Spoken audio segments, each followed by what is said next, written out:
বাস্তবতা কখনো কখনো স্বপ্নের চাইতেও সুন্দর হয়ে ধরা দেয়, যার উৎকৃষ্ট উদাহরণ বর্তমানে পাকিস্তান সুপার লিগে রিশাদ হোসেনের স্বপ্নময় এক পথ চলা। যে রিশাদ নিজেদের প্রথম ম্যাচে, অর্থাৎ রিশাদের দল লাহোর কালান্দার্সের হয়ে নিজেদের প্রথম ম্যাচে সাইড বেঞ্চে বসে থাকতে বাধ্য হয়েছিলেন, সেই রিশাদই কিন্তু পরবর্তী দুই ম্যাচে দলের নয়নের মণি হিসেবে আবির্ভূত হয়েছেন।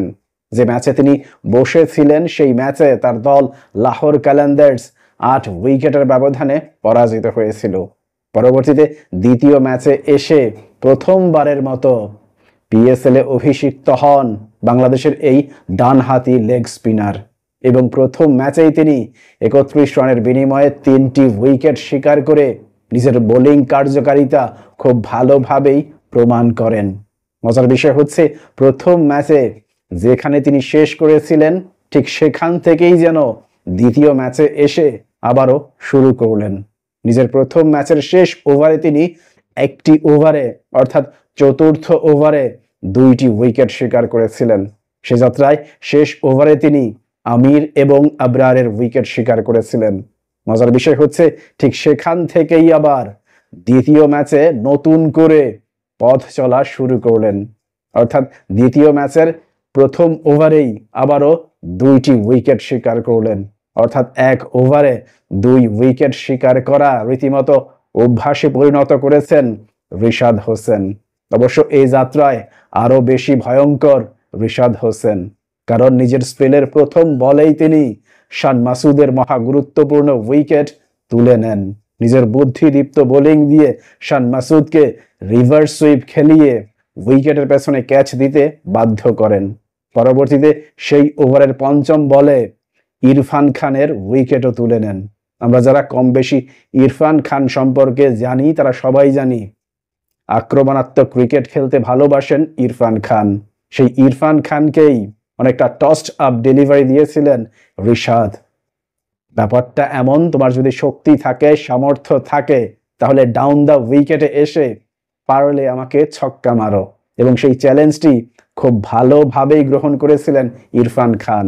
ফলাফল, লফটেড শট খেলতে যে বল চলে যায় বাতাসে, এবং বল বাতাসে ভাসতে থাকার সময় লং অনে দৌড়ে ক্যাচটি তালুবন্দি করেন ড্যারেল মিচেল, এবং নিজের প্রথম ওভারেই তিনি 2টি উইকেট শিকার করেন, বিনিময়ে মাত্র 1 রান খরচ করেন।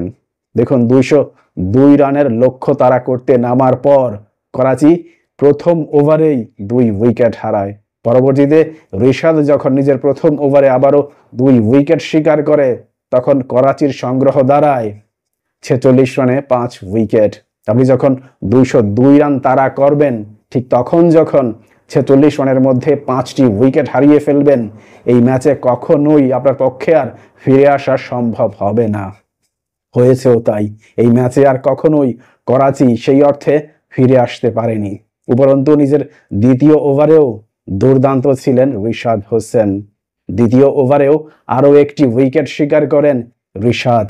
এ যাত্রায় তিনি দুর্দান্ত এক লেগ স্পিনিং ডেলিভারিতে রীতিমতো বোকা বানান আব্বাস আফ্রিদিকে, যে কারণে আব্বাস আফ্রিদির উইকেট শিকার করে দ্বিতীয় ওভার শেষে রিশাদের বোলিং স্পেল দাঁড়ায় 2 ওভার শেষে 4 রান, বিনিময়ে 3 উইকেট। রীতিমতো স্বপ্নিল এক বোলিং স্পেল, যদিও পরবর্তী 2 ওভারে সেই অর্থে খুব একটা কার্যকর ছিলেন না রিশাদ হোসেন, কারণ নিজের তৃতীয় ওভারে তিনি 11 রান খরচ করেছেন এবং চতুর্থ ওভারে 12 রান খরচ করেছেন।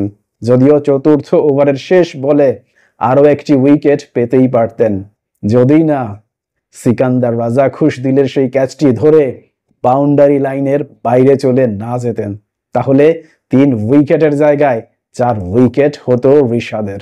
যদিও বা শেষ পর্যন্ত 26 রানের বিনিময়ে 3 উইকেট শিকার করে দলের জয়ে বেশ বড় সড়ো একটা ভূমিকা রাখলেন রিশাদ হোসেন।